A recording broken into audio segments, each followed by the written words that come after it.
गंगापूर तालुक्यातील अनंतपूर शिवारातील गट क्रमांक 23 मधून जाणाऱ्या महावितरणच्या 33 केव्ही उच्चदाब वीजवाहिनीवरील जीर्ण तारा व कट पॉइंट पोलवरील डिस्कमध्ये झालेल्या स्पार्किंगमुळे शनिवार तारीख 18 रोजी दुपारी पुन्हा आग लागून शेतकऱ्याचे लाखो रुपयांचे नुकसान झाले आहे।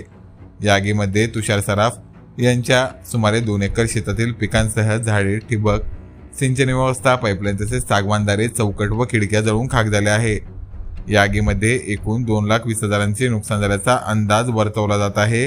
स्थानिक शेतकऱ्याच्या माहितीनुसार संबंधित वीजवाहिनी व पोल अत्यंत जीर्ण अवस्थेत असून त्यावर वारंवार स्पार्किंग होत असते। विशेष म्हणजे याच ठिकाणी या वर्षात 5वी-6वी वेळ अशी आग लागल्याची घटना घडली असल्याचं शेतकऱ्यांकडून बोललं जात आहे। यापूर्वी 4 वेळा पंचनामा होऊनही अद्याप कोणतीही नुकसान भरपाई मिळालेली नाही अशी नाराजी शेतकऱ्यांनी व्यक्त केली आहे। महावितरणच्या जीर्ण तारांमुळे आमच्या शेतात वारंवार आग लागत आहे।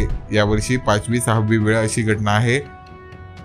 आमचे लाखोंचे नुकसान झाले आहे, तरीही प्रशासनाने अजूनपर्यंत कोणतीही ठोस नुकसान भरपाई दिलेली नाहीये, अशी प्रतिक्रिया प्रसंगी शेतकरी तुषार सराफ यांनी दिली आहे। सदर प्रकरणी संबंधित शेतकऱ्याने महावितरणच्या स्थानिक तसेच वरिष्ठ अधिकाऱ्यांकडे वारंवार लेखी व ऑनलाईन तक्रारी केल्या असूनही प्रशासनाने दुर्लक्ष केल्याचा आरोपही त्यांच्याकडून करण्यात आला आहे। वारंवार घडणाऱ्या या घटनांमुळे शेतकरी हवालदिल झाला असून भविष्यात जीवितहानी होण्याची भीतीही व्यक्त केली जात आहे।